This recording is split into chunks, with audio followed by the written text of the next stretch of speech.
আমন্ত্রণ জানাচ্ছি আপডেট সংবাদে। শুরুতেই জানিয়ে দিব গুরুত্বপূর্ণ শিরোনাম, এরপরেই থাকবে বিস্তারিত। ফিলিস্তিনিদের গাজায় ফিরতে ট্রাম্পের বাধা। এদিকে ইসরায়েলি জিম্মিদের মুক্তি স্থগিত করল গাজা যোদ্ধারা।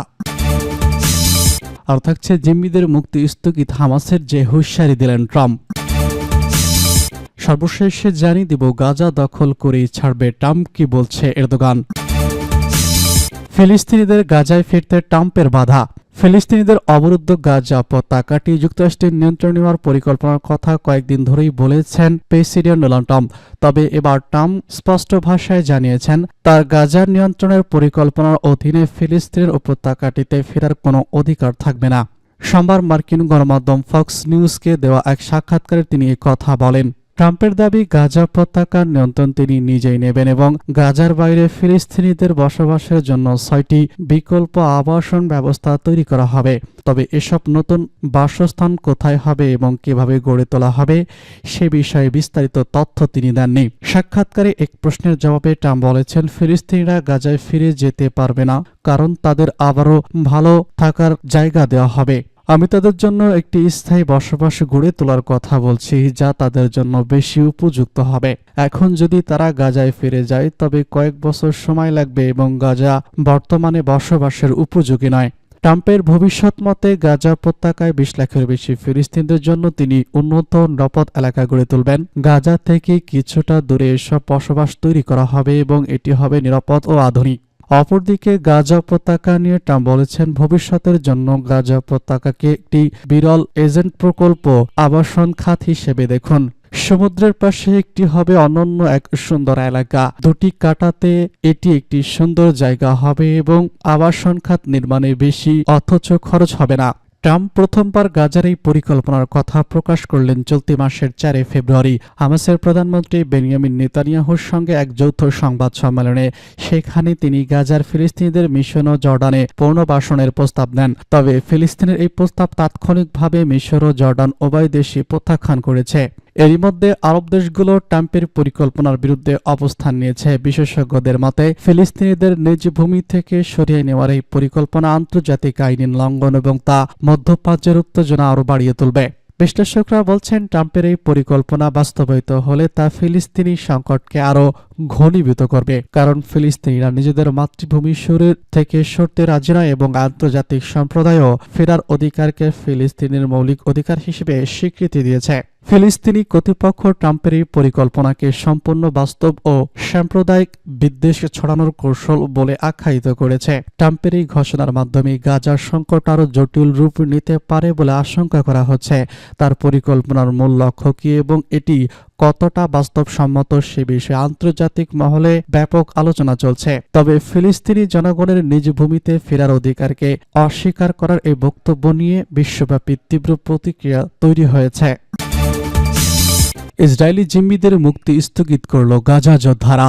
গাজা উপত্যকায় ইসরায়েলের বিরুদ্ধে যুদ্ধবিরতি চুক্তি লঙ্ঘন করায় ফিলিস্তিনি সশস্ত্র গোষ্ঠী হামাস তাদের ঘাতে আটক ইসরায়েলি জিম্মিদের মুক্তি অনির্দিষ্টকাল জন্য স্থগিত করেছে। সোমবার হামাসের পক্ষ থেকে এই ঘোষণা দেওয়া হয়। ব্রিটিশ গণমাধ্যম বিবিসি এক প্রতিবেদনে এই তথ্য নিশ্চিত করা হয়। প্রতিবেদনে হামাসের মুখপাত্র আবু ওবাদা এক বিবৃতিতে বলেছেন, গত 3 সপ্তাহে হামাসের প্রতিরোধ বাহিনীর শত্রুদের চুক্তি লঙ্ঘন করতে পেরেছে। তারা চুক্তির শর্তগুলো বাস্তবায়নে ব্যর্থ হয়েছে। যুদ্ধবিরতি চুক্তি লঙ্ঘনের মধ্যে অন্যতম ছিল বাস্তুচ্যুত ফিলিস্তিনিদের উত্তর গাজা ফিরে যাওয়ার ক্ষেত্রে দেরি করা এবং বিভিন্ন জায়গায় তাদের উপর গোলাবর্ষণ ও গুলি চালানো। এছাড়া গাজার জন্য মানবিক সাহায্য পাঠানোর শর্ত তারা সম্পন্ন করতে ব্যর্থ হয়েছে। তিনি আরো বলেছেন, অন্যদিকে গাজা উপত্যকায় ফিলিস্তিনের সশস্ত্র গোষ্ঠী হামাস সহ প্রতিরোধ বাহিনী তাদের সব প্রতিশ্রুতি পুরোপুরি রক্ষা করেছে। হামাসের মুখপাত্র বলেছেন, আগামী 15 ফেব্রুয়ারি শনিবার যে সময়টিতে ইসরায়েলি জিম্মিদের মুক্তি দেওয়ার কথা ছিল তা এখন স্থগিত করা হয়েছে। পরবর্তী নির্দেশনা দেওয়া পর্যন্ত এটি কার্যকর থাকবে। তিনি আরও জানান, যতদিন না দখলদার ইসরায়েল চুক্তির শর্ত সম্পূর্ণভাবে মেনে চলে ততদিন হামাস এই প্রতিশ্রুতি রক্ষা করতে প্রস্তুত থাকবে। এদিকে হামাসের এই ঘোষণার পর ইসরায়েলি প্রতিরক্ষা মন্ত্রী ইসমাইল কাটোচ হামাসের সিদ্ধান্তকে যুদ্ধবিরতির স্পষ্ট লঙ্ঘন বলে অভিহিত করেন। তিনি বলেছেন, হামাসের জিম্মিদের মুক্তি স্থগিত করার ঘোষণা যুদ্ধবিরতির সঠিক লঙ্ঘন। আমি ইসরায়েল ডিফেন্স ফোর্সকে যে কোনো পরিস্থিতির জন্য সর্বোচ্চ সতর্ক অবস্থানে থাকার নির্দেশ দিয়েছি। আমরা আবার একমাত্র 7 অক্টোবর ঘটনা পরিকল্পনার পুনরাবৃত্তি হতে দেব না। এদিকে হামাসের এই সিদ্ধান্ত ইসরায়েলের সঙ্গে যুদ্ধবিরতি চুক্তির তীব্র উত্তেজনা সৃষ্টি করেছে এবং পরবর্তী পদক্ষেপগুলো সম্পর্কে সংশয় সৃষ্টি করেছে। হামাস দাবি করেছে চুক্তি অনুযায়ী ইসরায়েল তাদের দায়িত্ব পালন করতে ব্যর্থ হয়েছে এবং এর জন্য দখলদারদের বিরুদ্ধে ব্যবস্থা নেওয়া হয়েছে। এখন শনিবার ইসরায়েলি জিম্মিদের মুক্তির সম্ভাবনা অনিশ্চিত হয়ে পড়েছে এবং যুদ্ধবিরতি চুক্তির ভবিষ্যৎ নিয়ে বড় প্রশ্ন উঠেছে। জিম্মিদের মুক্তি স্থগিত হামাসের যে হুঁশিয়ারি দিলেন ট্রাম্প। যদি 15 ফেব্রুয়ারি দুপুর 12টার মধ্যে হামাসের হাতে আটক সব জিম্মি মুক্তি না পায় তবে যুদ্ধবিরতি চুক্তি বাতিল করে উচিত বলে হুঁশিয়ারি দিয়েছে মার্কিন প্রেসিডেন্ট ডোনাল্ড ট্রাম্প। সোমবার 10 ফেব্রুয়ারি হামাসকে তিনি এই হুঁশিয়ারি দিয়েছে খবর জেরুজালেম পোস্টের। ট্রাম্প বলেছেন, যদি সব ইসরায়েলি জিম্মি শনিবার দুপুর 12টার মধ্যে মুক্তি না পায় তবে আমি বলবো যুদ্ধবিরতি বাতিল করা উচিত। সবকিছু ধ্বংস হয়ে যাক, তবুও ইসরায়েলের উচিত এটি আগ্রহ করা, তবে এটি ইসরায়েলের সিদ্ধান্ত।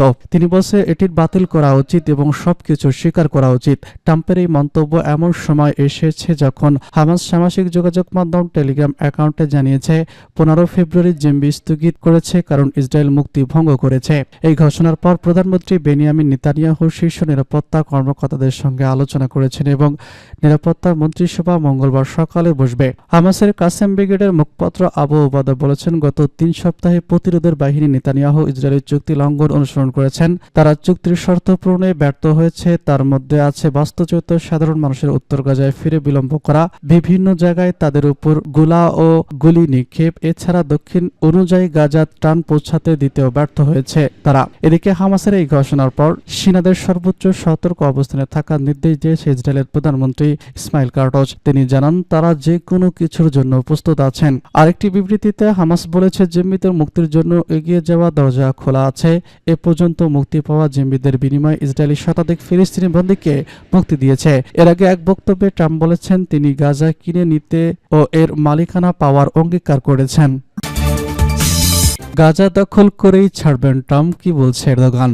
বৈশ্বিক নিন্দার সাথে মার্কিন প্রেসিডেন্ট ডোনাল্ড ট্রাম্প গাজার মালিকানা নেওয়ার কথা বলছেন। তিনি বলেন গাজাকে একটি বড় আবাসন প্রকল্প হিসেবে দেখাতে হবে এবং গাজা কেনার জন্য তিনি প্রস্তুত। ট্রাম্প আরও বলেছেন গাজা পুনর্নির্মাণের দায়িত্ব মধ্যপ্রাচ্যের অন্যান্য দেশের উপর দেওয়া হতে পারে, তবে সবকিছু তার তত্ত্বাবধানে হতে হবে। তিনি গাজায় মার্কিন সেনা পাঠানোর কথাও বলেছিলেন, তবে পরে জানান সেনা পাঠানোর দরকার নেই। গাজা থেকে ফিলিস্তিনিদের বিতাড়ন ও সেখানে মার্কিন নিয়ন্ত্রণ প্রতিষ্ঠা নিয়ে ট্রাম্পের বক্তব্য কড়া প্রতিক্রিয়া জানিয়েছেন তুরস্কের প্রেসিডেন্ট রিসেপ তাইয়িপ এরদোগান। মালয়েশিয়ার উদ্দেশ্যে রওনা দেওয়ার আগে তিনি সাংবাদিকদের বলেছেন, হাজার হাজার বছর ধরে বসবাস করে আসা গাজার জনগণকে তাদের নিয়ন্ত্রণ মাতৃভূমি থেকে সরিয়ে নেওয়ার ক্ষমতা কারণেই। এরদোগান আরও বলেছেন, গাজা পশ্চিম তীর পূর্ব জেরুজালেমের মালিক ফিলিস্তিনিরা। ফিলিস্তিনের স্বাধীনতাকামী সংগঠন হামাসও পরিকল্পনার কঠোর প্রতিবাদ করেছে। তারা বলছে গাজা তাদের জমি এবং একটি কিনা বেচা করা যাবে না। হামাসের দাবি গাজার মানুষই সেখানে মালিক এবং তারা কখনো তাদের জমি ছাড়বে না। হামাসের গাজা প্রধান খালিল আল হায়দা বলেছেন, গাজা নিয়ে পশ্চিম বিশ্ব যুক্তরাষ্ট্র প্রেসিডেন্ট ট্রাম্পের পরিকল্পনা ব্যর্থ হবে। এসব পরিকল্পনা আমরা পরাস্ত করব, যেভাবে আগের পরিকল্পনাগুলো পরাস্ত করেছে। ইসরায়েলি প্রধানমন্ত্রী বেনিয়ামিন নেতানিয়াহু ট্রাম্পের পরিকল্পনাকে সৃজনশীল ও বিপ্লবী বলে প্রশংসা করেছেন। তবে মধ্যপ্রাচ্যের অন্যান্য দেশ যেমন মিশর, জর্ডান এবং সৌদি আরব এই পরিকল্পনাকে নাকচ করেছে। এছাড়া বিশ্বজুড়ে ট্রাম্পের এই পরিকল্পনা নিয়ে বিভিন্ন প্রতিক্রিয়া দেখা দিয়েছে। একই সঙ্গে গাজার ভবিষ্যৎ নিয়ে উদ্বেগ তৈরি হয়েছে।